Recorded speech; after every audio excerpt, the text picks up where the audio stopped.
না।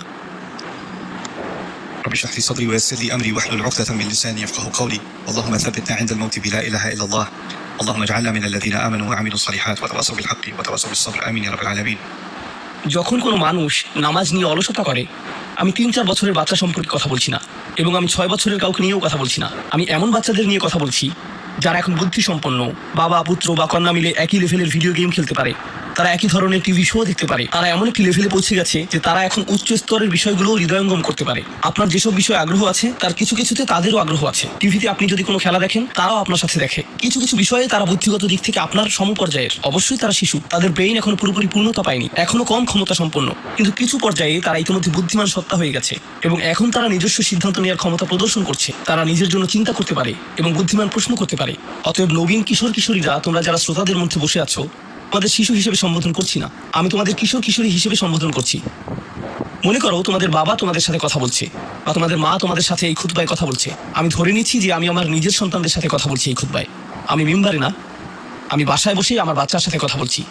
তখন আমি কিভাবে তাদেরকে নামাজ পড়তে বলবো? প্রথম যে বিষয়টা বলে আমি কথা শুরু করতে যাচ্ছি তা হলো, প্রিয় সন্তান, এমন একটি সময় ছিল যখন আমি তোমার কথা জানতাম না, তোমার সাথে আমার কোনো সম্পর্ক ছিল না, তোমার কোনো অস্তিত্ব ছিল না, আমি তোমার ব্যাপারে কোনো পরোয়া করতাম না, তোমার কথা কখনো চিন্তা করতাম না, তুমি আমার নিকট কিছুই ছিলে না। লাম ইয়াকুন শাইআম মাযকুরা। কোরআন বলেছে মানুষের জীবনে এমন একটা সময় ছিল যখন কেউ তাকে স্মরণ করতো না, একেবারেই না। আমি তোমাকে একটুও ভালোবাসিনি, কারণ তুমি আমার নিকট জিরো ছিলে, কিছুই না। কিন্তু হঠাৎ করে আমার জীবনে তোমার আগমন ঘটলো।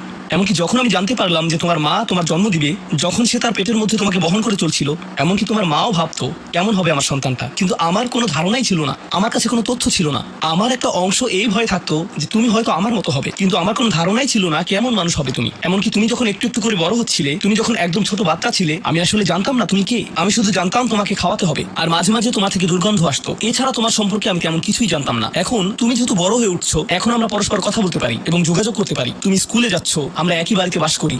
আমি শুধু তোমাকে জানাতে চাচ্ছি, আমাদের মধ্যে এই সম্পর্কটি সবসময় বর্তমান ছিল না। আমি তোমাকে আরো জানতে চাই, এই সম্পর্কটি সবসময় বর্তমান থাকবেও না। খুবই অল্প কিছু সময়ের জন্য আমরা দুজন একত্রে থাকবো, আর অল্প কিছু দিনের মধ্যেই তুমি পুরোপুরি বড় হয়ে যাবে, তুমি যুবক হওয়ার পথে। এটা খুব দূরের জিনিস না। বস্তুত তোমার বাচ্চাকাল থেকে এখন পর্যন্ত সময়টাকে আমার কাছে 1 মাসের মতো মনে হয়। চোখের পলকে তুমি এখনকার তুমি হয়ে গেছো। কিছু বুঝে উঠতে উঠতেই তুমি বড় হয়ে যাবে। একদিন ইউনিভার্সিটিতে যাবে, চাকরি করবে, বিয়ে করবে, এর সব কিছুই ঘটবে ইনশাআল্লাহ, যদি আল্লাহ ইচ্ছে করেন।